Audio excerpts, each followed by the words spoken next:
Okay, well, this next album comes from a different lane than Janet Jackson 18 Rhythm Nation 1814. Yeah. This is Fugazi, a band that some have joked is more well known for their image, right, than some of their music sometimes. And we'll kind of explore, I think, that conversation a little bit down the road too. But first, let's go ahead and tell you the songs. In the montage, you heard, I believe I put Waiting Room in the montage, and now you're going to hear Suggestion.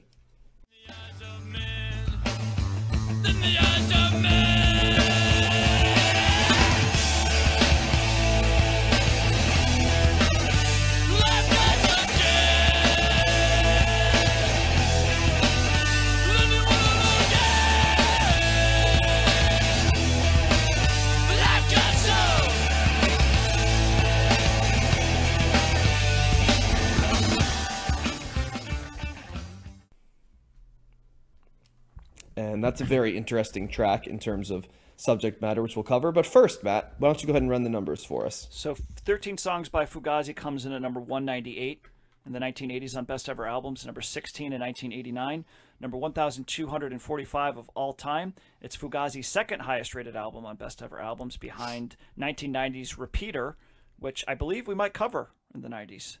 If I'm not, We do cover it's ranked Repeater number in 99. the There you 90s. go. So we'll get to them again. 13 songs did not make Rolling Stone's list, and Fugazi is ranked number 255 of overall artists on Best Ever Albums. Okay, so Fugazi. Probably the first thing we should mention is, what does Fugazi mean as a band name? Fugazi, are you guys familiar with the term or what it means? Or where it Yeah. comes from? Josh You are, is. okay, gotcha. I'm not. Well, I mean, yeah. So originally, how they picked it was they needed a band name, and we'll get to the stage where they get to that. But Ian MacKaye is actually who picked it. It's a word from a gentleman named Mark Baker. He wrote a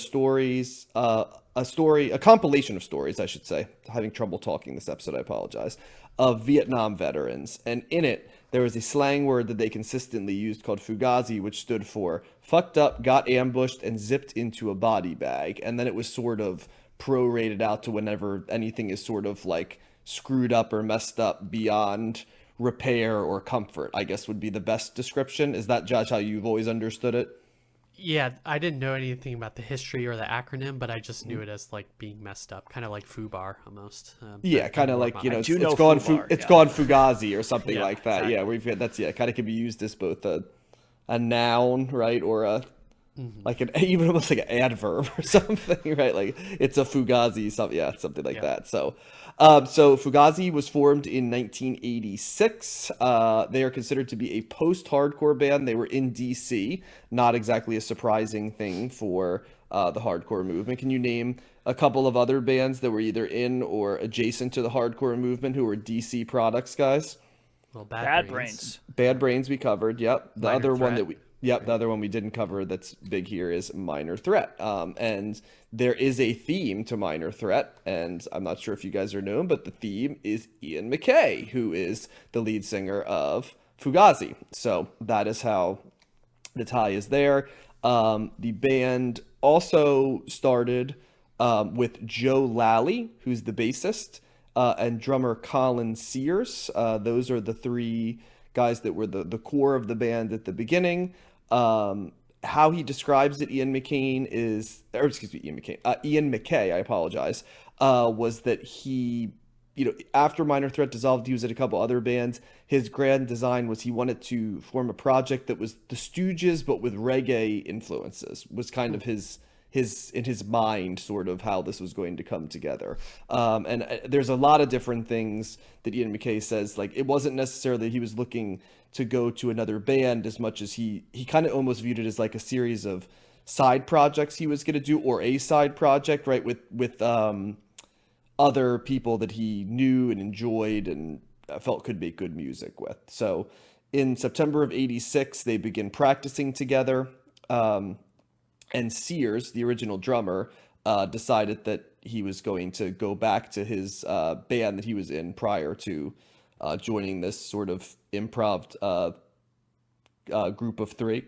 trio, if you will, and he was replaced by a gentleman named Brendan Canty, who is going to be the drummer on this album.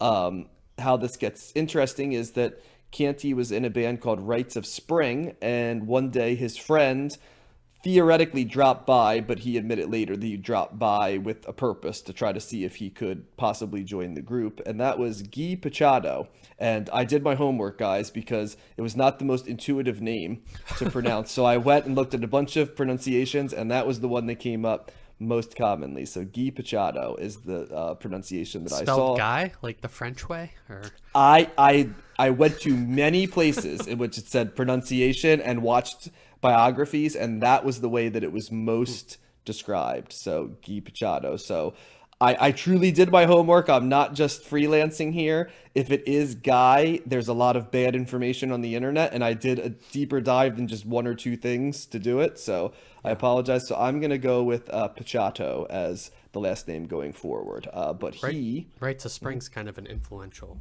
hardcore band also. They are, yes. So, I mean, they're all in the DC hardcore scene.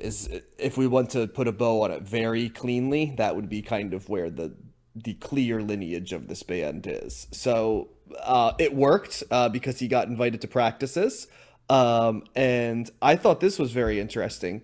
Shadow becomes the backup vocalist in the band. And he was actually inspired, guys, by the use of a foil in hip hop. And the foil is, have you ever watched a hip hop performance where the rapper is rapping and then someone in the backwards like emphasizes like words? Yes, all the They time. said like hip hop, like 50, yeah, Like- all like- the time. like, That was a knock on hip hop for a Flavor long time, Flav. right? Like, yeah, Flavor Flav is who I'm thinking. No, Flava Flav is more like a hype man, I would describe. This is more like when someone raps the exact last three verses or words of everything. Like 50 Cent, I remember, used to always have foils, and like Eminem would use like D12 as a foil. yeah. You know what I'm talking about, Josh?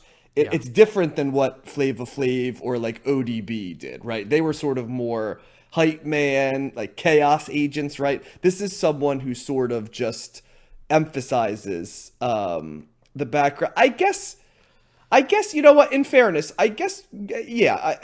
Flava Flav is a foil. I think I'm just thinking of it. His role of doing it, you know, is kind of. He's not repeating the thing. He's not necessarily, repeating, he's but saying in fairness, he is sort of a. He's repeating his own stuff.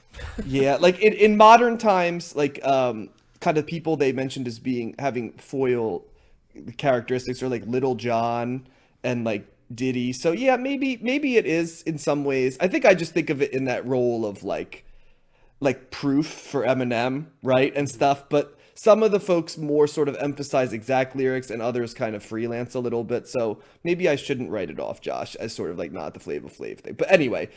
The concept. Are you familiar too, Matt, with the concept of like what the foil is in hip hop? I understand what you're saying.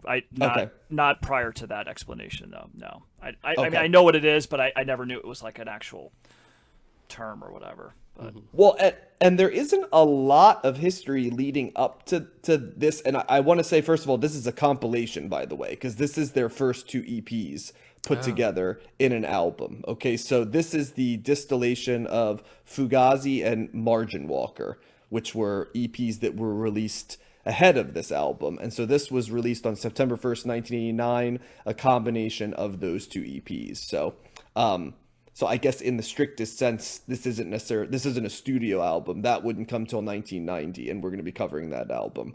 But this is a compilation, technically, although it is treated by most as a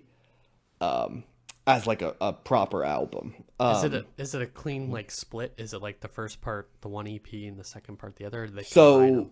The first one that came was Fugazi. So the track order on that is Waiting Room, Bulldog Front, Bad Mouth, Burning, Gimme the Cure, Suggestion, and Glue Man, which lines up with 1 through 7 on the 13 songs that I saw listed and I listened to. So yes, it's basically the first one followed by the second one would be the order in terms of how they were produced.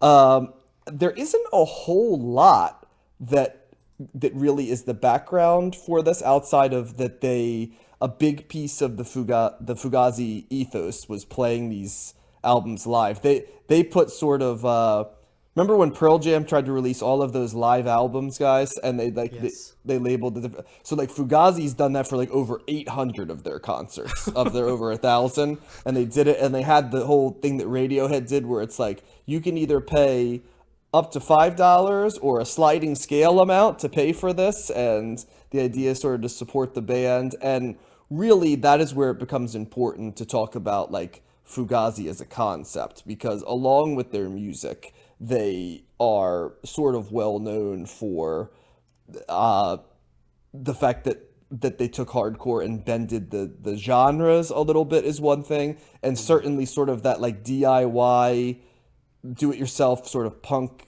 thing, but also like in a straight edgy type way, like ethics, right? And they're very big on the business practice of not charging anything more than the bare bones that they needed to, authenticity, being sort of anti-corporate. And what really stands out about them is, unlike a lot of groups who even try well, they've been kind of remarkably successful at not sort of compromising their values, which has sort of made them, along with the nature of their music, right? Like where they took it, sort of like a band that has a great deal of respect and authenticity and a true cult following. But to kind of to go on some of these ideas, between 1987 and 2003, Fugazi played over 1,000 concerts, and over 800 of these shows were recorded by the band's sound engineers, and they at times they released like 30 CD live sets.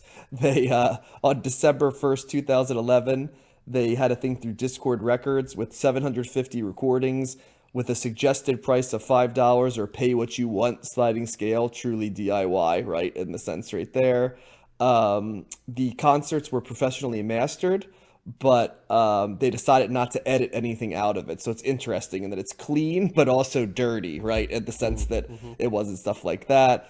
And Pachado kind of said, his description of it was, let's just let it be everything, was the description of how like it was supposed to sound, which I thought was interesting. The sound quality is interesting because they were originally made on cassettes and then transferred over, so you have a variety of stuff. But in that sense, they're kind of similar, guys. And I'm sure you've probably picked up on this. They have elements of like jam bands in terms of sort of the ethos of what they do. I would argue the Grateful Dead, as much as they try to transcend it, and Fish, right, have a very truly, there's a capitalistic streak in both of those bands too, right? Just sort of like capitalism on our terms.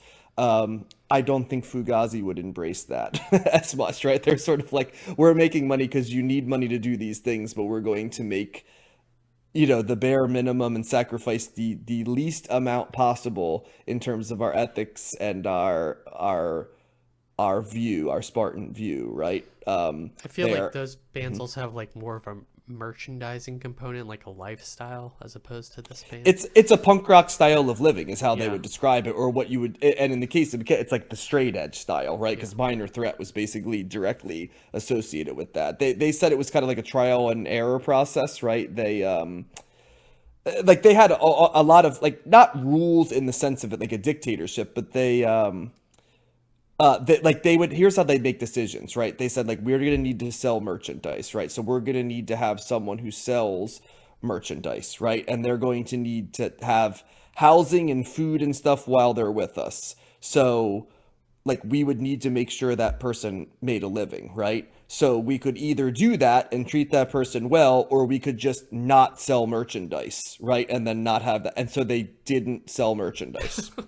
Like, that's, you know what I'm saying? So there's a lot of these things. They were very vocal and continue to be vocal their entire career about the cost of tickets. And they always went for $5 admission, was what they shot for at all times throughout their entire career. Wow. Was what they looked for. And they had like band debates about what the lowest they could charge was and still be profitable was. And remember, their concept of profitable was being able to live, you know, meeting Maslow's needs and safe, right? But also, you know, not in any way beyond that. So, I mean, Right. and I have to say, they were very much the real ticket. It's kind of amazing. They have very few almost no instances in which, like, as time went on, right, they became more cynical or made concessions.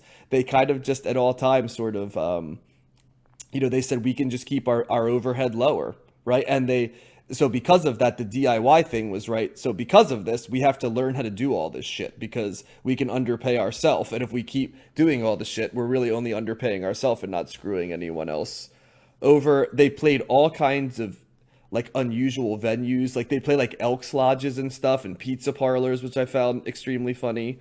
Um, and they, unlike earlier eras of hardcore and even their own eras, were very vocal about trying to make the concerts less violent and the real hardcore slam dancing, right? The stuff that would cause you to bleed and get knocked out and stuff like that. They kind of looked at themselves as a evolution of it, and so that even though they came up in it, this was a more evolved version of like what hardcore music would be. And one of the things they used to do was if they saw someone who would not stop doing it and sort of made it their own moral concern, like I'm here to get out my anger, right? The black flag thing, right? Like that the people were like, the reason I'm here is because life sucks and this gives it to me.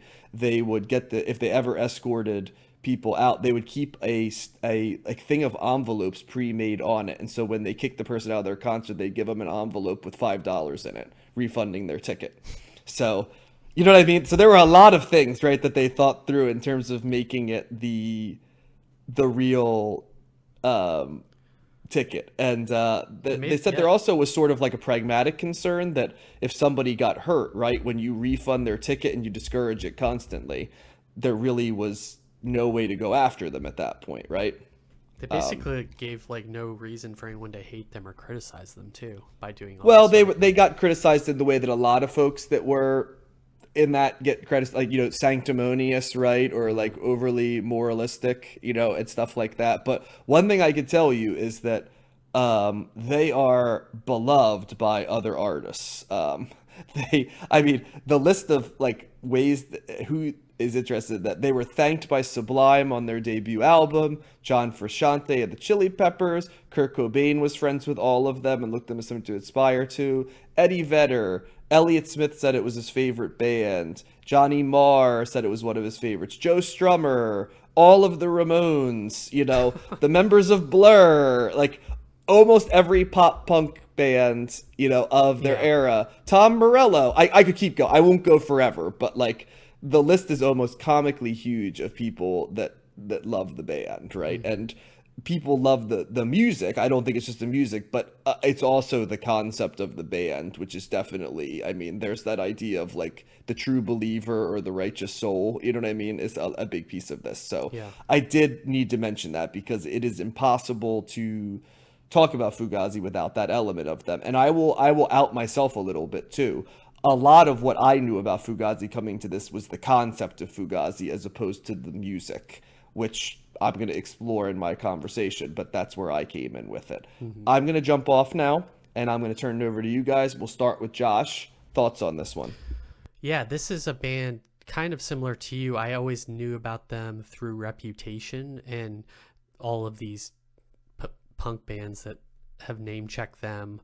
I feel like there's so many sonically indebted to Fugazi as well, the bands that I liked early on in my teen years. And also I think they're just kind of one of those well-regarded, post-hardcore punk bands that are influential. I just knew them kind of by reputation, I think, as opposed to knowing their music. I don't think I had ever heard this album before, but I really liked it. It's interesting that we've now moved into post-hardcore. I think based on the documentary I saw and things we've talked about, I think it's around the 86 era that the wave of hardcore is probably ebbed, and so now we're in post-hardcore. And I feel like something about this band is their songs are much more they're aggressive, but they're not aggressive in the way that hardcore is aggressive. And I feel like they're much more melodic and listenable. And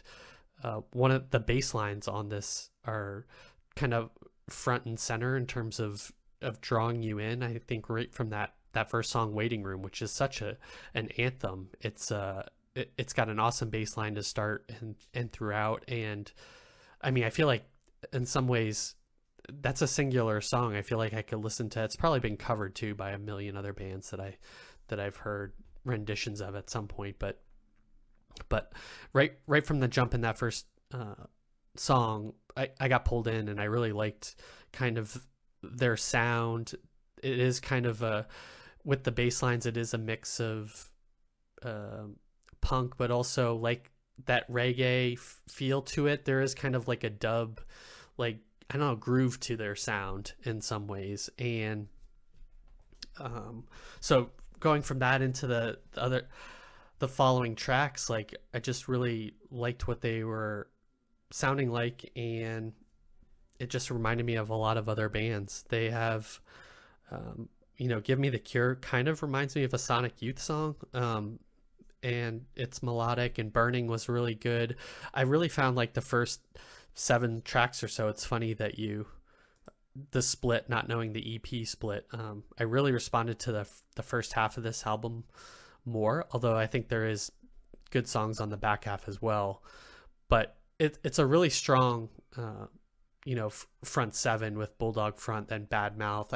I also really liked the fact that there's 2 different singers that sometimes sing in harmony. I think that adds an interesting element to it. It's not always just Ian MacKaye.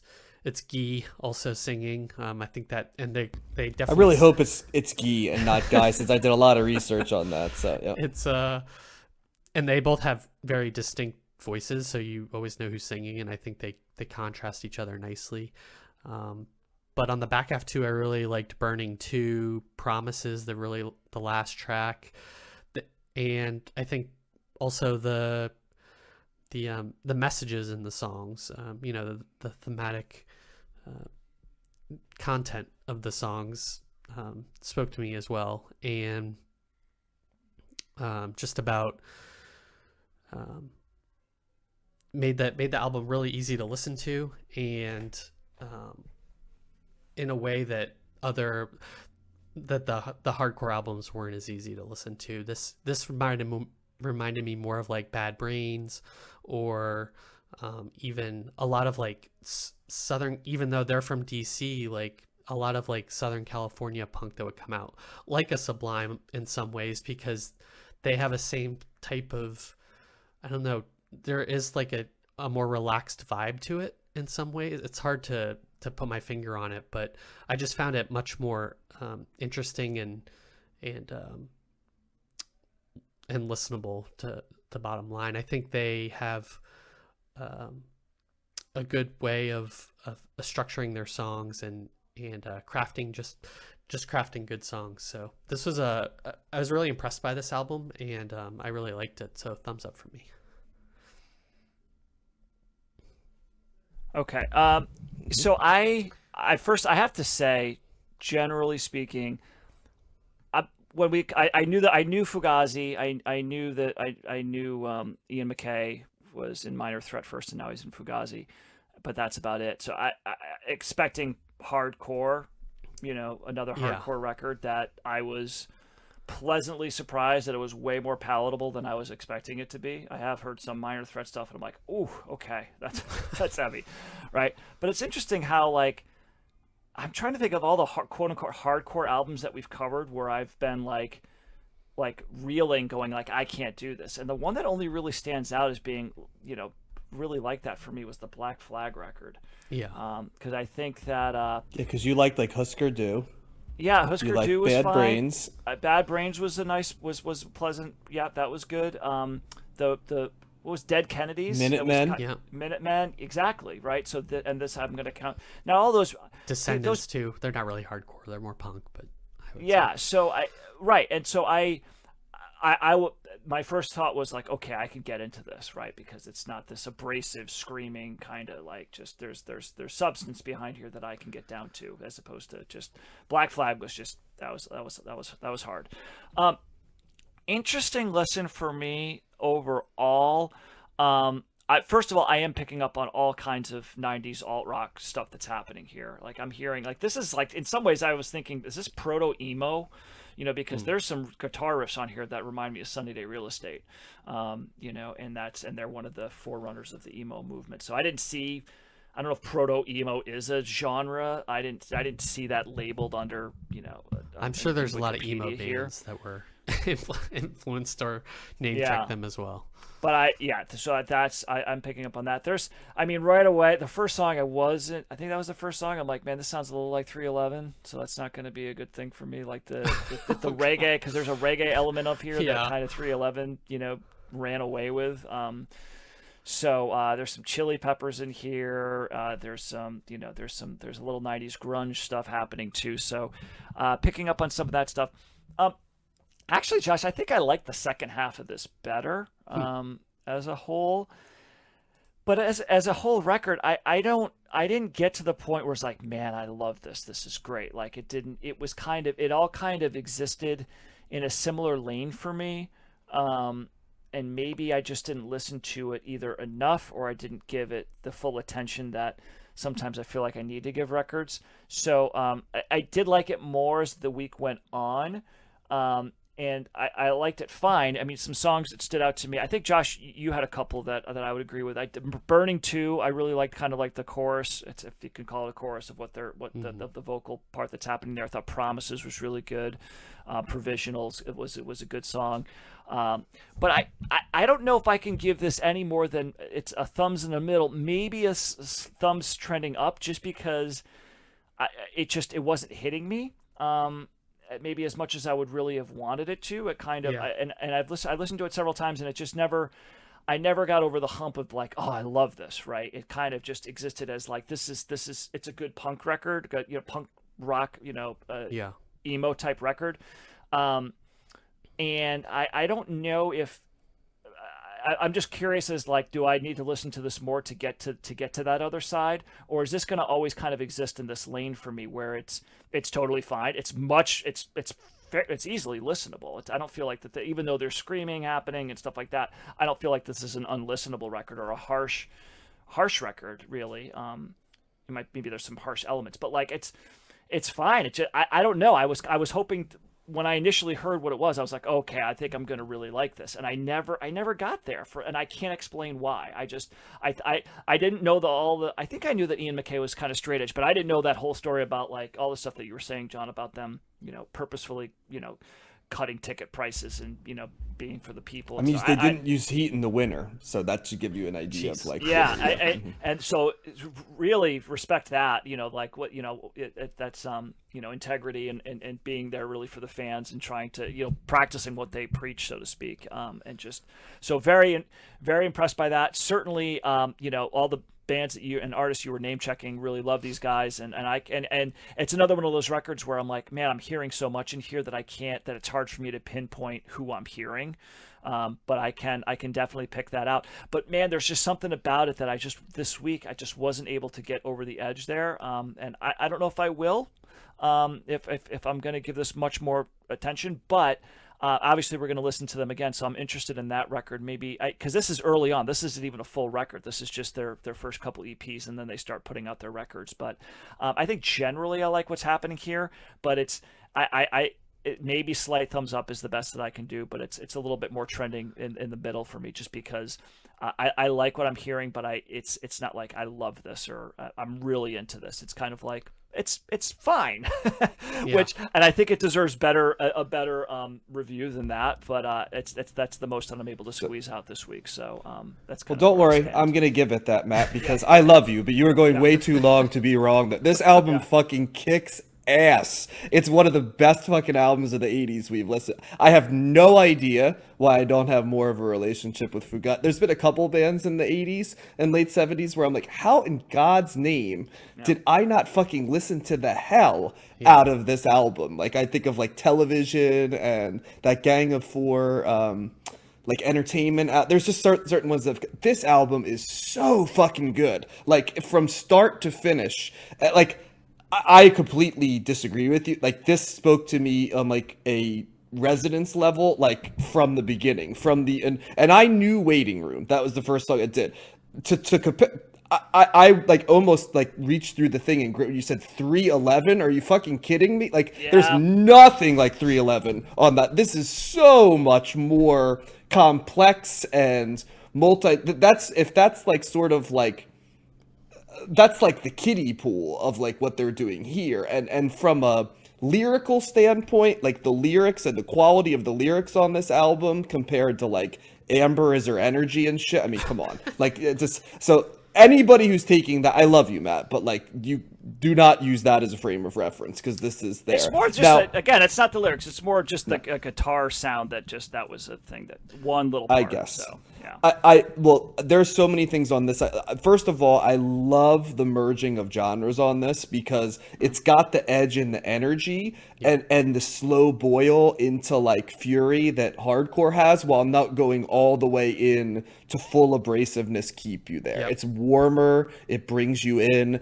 If you like punk, it's got the tightness of punk. If you like funk or music like that, it's got super bass lines that kind of are groovy and bring you in, and you can't help but move and nod your head a little bit to that stuff in the crowd. It's got that thing going also where you slowly build the intensity and jump up that like every great punk show has, but it's got those elements. Yep. I know he's shooting for the reggae, and I think Josh said there's like a little bit of a dub element or sound that colors outside on the edges of the lines a little bit that's here that until I did the research I was like, oh, I guess you could say that's like a reggae twinge a little bit. But then it also kind of gets into noise rock at times a little bit of what's going on. I think that's how Josh could get to a thing where he said, you know, this reminds me of like a Sonic Youth song, right? Because there's like an intensity to that.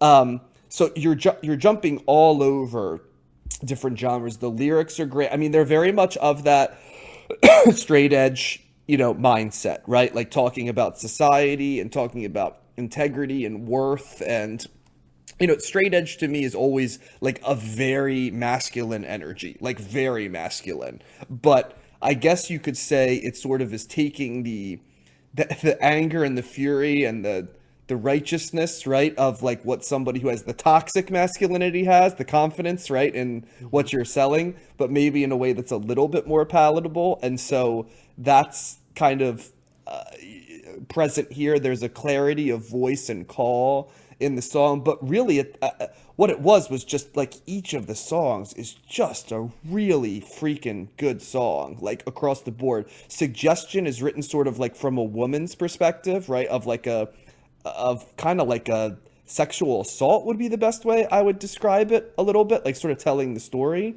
of what's going. It's, you know, like, I've got some skin, you want to look in, there lays no reward in what you discover, you know, you've watched me suffer, and you start to realize, oh shit, you know, is this him talking, you know, from a female perspective of a sexual assault? There's all kinds of interesting lyrics like this.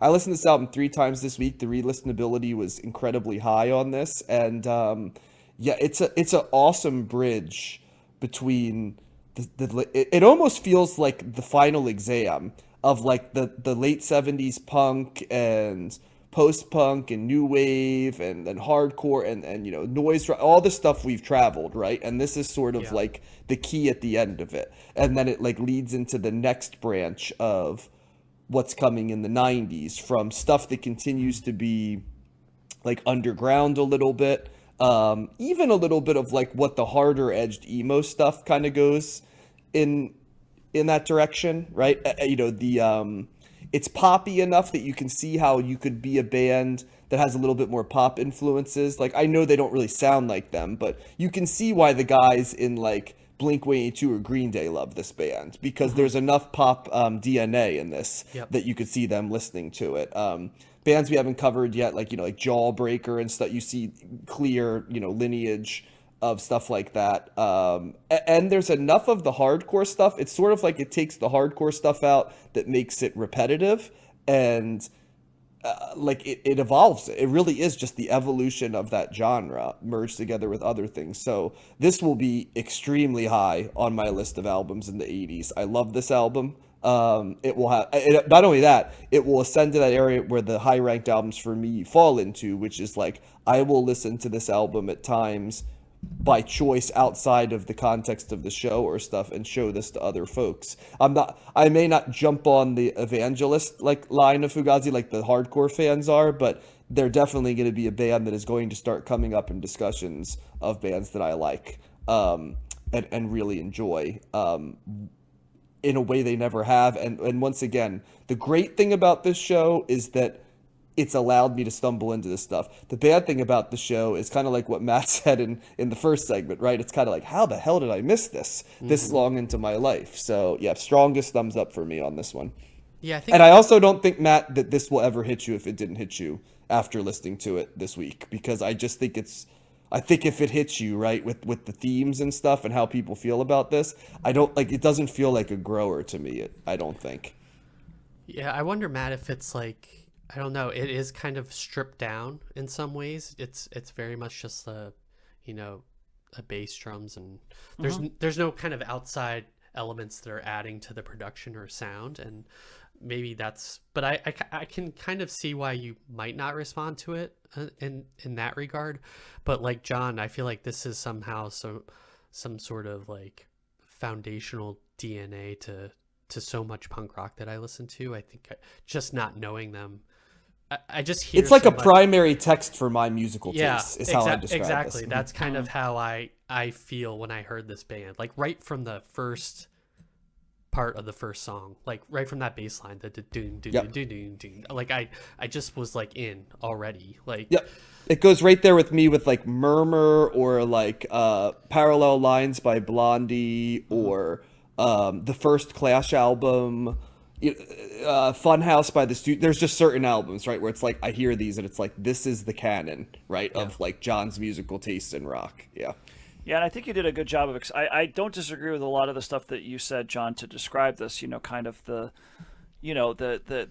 starting off kind of quiet and then bringing it up to like more of a rousing kind of A song, boil like is how I describe it. It's like a slow boil into like a boiling over the kettle. Yeah. And so I agree with all that, and and because of that, there's parts of this that there's certain guitar parts or vocal parts that I respond to more and like more than others.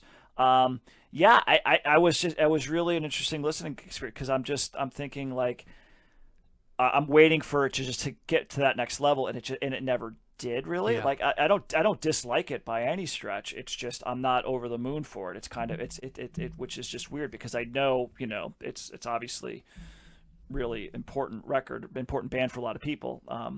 But yeah, for some reason it just wasn't. It didn't stick the landing for me. I can't remember. Did you say that the album we're covering later is higher ranked in best ever albums? So maybe it'll be something in that will in their growth. I don't know if there will be, guys. That's not a knock, Matt.